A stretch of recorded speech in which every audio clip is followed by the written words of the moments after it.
Master Cornelis, Jatinegara. Pada awalnya tempat ini bernama Master Cornelis. Pada bulan-bulan pertama pendudukan Jepang melalui Osamu Seri, bersamaan dengan diubahnya Batavia menjadi Jakarta, Master Cornelis diubah jadi Jatinegara. Tidak jelas bagiku siapa yang mengusulkan nama baru ini. Orang Belanda biasa memendekkan nama itu jadi Cornelis, sedang penduduk Batavia atau Jakarta memendekkannya jadi Master. Boleh jadi orang yang mengusulkan nama Jatinegara pada kekuasaan militeris Jepang tidak tahu. Nama Master Cornelis adalah nama orang Indonesia dari Banda. Ia datang ke Batavia sebagai tawanan perang Kompeni Belanda. Nama pribadinya adalah Cornelis Senen. Nama depan Master sebenarnya tak lain dari gelar yang diberikan kepadanya oleh Kompeni, sama dengan Master dalam bahasa Inggris. Jabatannya sejak di Banda adalah penginjil atau guru agama. Gelar Master diberikan kepadanya karena dalam kawasan Nusantara yang dikuasai Kompeni Belanda, ia satu-satunya yang menguasai bahasa Portugis, Spanyol, dan konon juga Inggris dan Belanda. Dengan bahasa-bahasa yang dikuasainya, ia menjadi imam Katolik yang bisa melayani orang-orang Portugis, yaitu orang-orang Afrika bekas tawanan Kompeni Belanda, dan orang-orang Mardikers, yaitu orang-orang India tawanan Kompeni Belanda yang dilepas sebagai orang Mardika di Batavia. Karena jasa-jasanya, Belanda mengkaruniainya sebidang tanah di tempat yang kemudian dinamai Master Cornelis pada 1661. Tidak jelas mengapa nama aslinya Senen tidak pernah dicantumkan. Semasa kekuasaan Kompeni Belanda, Master Cornelis terdiri sepenuhnya atas tanah-tanah swasta dan pada pokoknya diperuntukkan perkebunan kelapa dan pertanian sawah, dan juga perkebunan tebu sebagai keluar biasaan. Setelah Daimler memindahkan pusat pertahanan Batavia, tempat ini menjadi kota militer dengan tangsi-tangsi besar, dan pernah juga terdapat sekolah militer, yaitu kursus pendidikan perwira, dan sekolah teknik pembikinan senjata. Belanda juga mendirikan penjara pusat sipil yang besar di Cipinang dan rumah tahanan luar biasa Bukit Duri.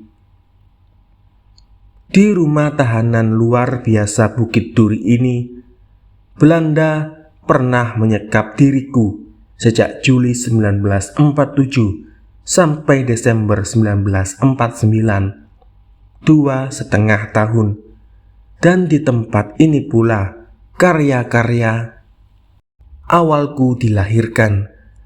Sedang di penjara Cipinang, Jenderal Nasution pernah menyekap aku selama hampir 1 tahun sebagai tahanan pribadinya, 1960-1961. Penjara besar lain di Jatinegara adalah penjara Salemba, penjara yang semasa Orde Baru mendirikan kekuasaannya nampak juga bernafsu menyekap diriku. 4 tahun aku jadi penghuninya, kerja paksa tentu, bertanam sayur di tanah luar penjara, di pagi hari memikuli air kakus penjaranya untuk siraman sayuran. Sebagian hasil tanaman memang untuk membantu para tapol untuk tinggal hidup, sebagian lagi tak jelas bagaimana pertanggungjawabannya, karena korupsi tetap marak dalam setiap kekuasaan yang berlaku di Indonesia. Selama kekuasaan Kompeni, Jalan Raya Pos menghubungkan Meester Cornelis dengan bagian Batavia kota, sehingga dalam waktu pendek tempat ini juga jadi pemukiman yang menyenangkan, lebih sehat daripada di bagian kota lama. Kemudian juga di kota administrasi. Dalam kemerdekaan, tanah-tanah swasta sama sekali telah terhapus. Gedung-gedung baru bermunculan, berdesakan antara instansi pemerintah dan perdagangan, dan seperti di sektor-sektor lain dari wilayah khusus ibu kota negara Republik Indonesia, juga tempat ini nampak semrawut, tidak terkendali pertumbuhannya. Depok. Jalan Raya Pos membentang ke selatan sepanjang 22 km melalui Pasar Minggu, Lenteng Agung, dan Pondok Cina sampai Depok.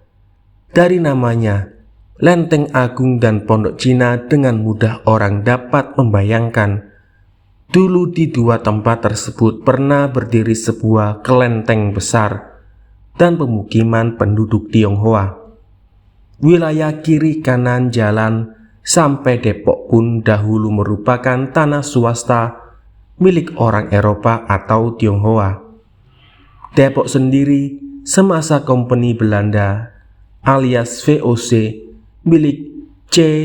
Chastelain, anggota Dewan Hindia alias Pemerintahan Agung Hindia, yang dibelinya seharga 700 ringgit dengan surat wasiat tertanggal 13 Maret 1714. Tanah swastanya ia serahkan pada budak beliannya yang beragama Kristen dan keturunannya, dengan syarat bahwa untuk selama-lamanya tanah tersebut menjadi milik dan garapan bersama, tanpa boleh dijual, disewakan, atau digadaikan.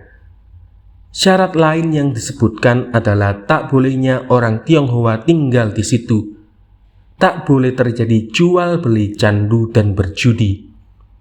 Para budak yang dibebaskannya berasal dari Bali, Sulawesi, Timor, dan lain-lain. Sejumlah kira-kira 200 orang. Mereka juga diperlengkapi dengan sekitar 300 sapi, 2 perangkat gamelan, serta 50 tombak berhiaskan perak, dan beberapa barang lain. 200 tahun kemudian, pada 1915, jumlah masyarakat bekas budak di Depok telah berjumlah 748 penduduk yang mempunyai hak atas tanah tersebut. Mereka menjadi masyarakat tersendiri di tengah-tengah masyarakat besar yang beragama Islam. Dari masyarakat di luarnya mereka menuntut dipanggil tuan, seperti terhadap orang-orang Eropa, untuk meningkatkan kekristenannya. Pada Januari 1879 dibuka sebuah seminari. Dimulai dengan jatuhnya Hindia Belanda pada 1942, lebih-lebih semasa revolusi yang bersambung dengan kemerdekaan nasional, keeksklusifan masyarakat Kristen Depok tidak dapat bertahan terhadap perubahan politik. Juga status tanah mereka sudah tak bisa dipertahankan sesuai dengan surat wasiat Chastelain.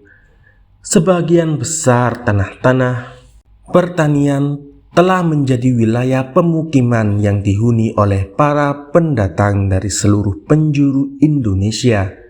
Kekristenan tidak lagi menjadi kekhasan penduduknya, dan semasa Orde Baru, Depok juga berkembang menjadi kota universitas dan perguruan tinggi.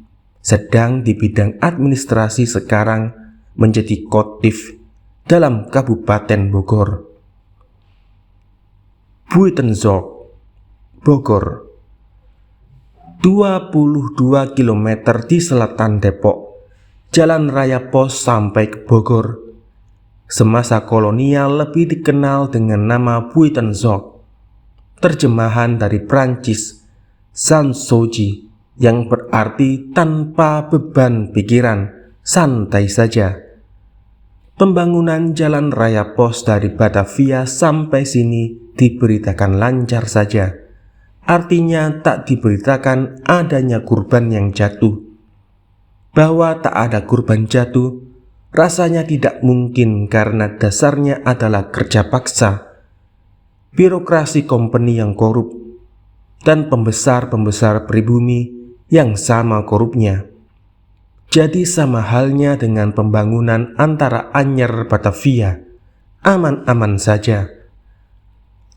Buitenzorg terkenal secara internasional karena kebun rayanya yang memiliki koleksi tumbuhan terkaya di dunia pada masa tertentu, menarik turis mancanegara dan dalam negeri sekaligus. Juga terkenal karena istananya, tempat para gubernur jenderal silih berganti tinggal di sini, dan biasanya hanya sehari semalam saja tinggal di istana Batavia. Tetapi istana satu lantai yang megah ini bukanlah yang asli, dan adalah pengganti istana lama 2 lantai yang dihancurkan oleh gempa bumi 11 Oktober 1834. Istana satu lantai yang sekarang, yang bermuka lebar dan mengesankan halaman rumput yang sangat luas, dengan sekelompok rusa yang dilepas bebas, merupakan kesatuan dengan kebun raya yang tidak kurang luasnya, dilengkapi dengan laboratoria dan lembaga pendidikan pertanian dan perkebunan.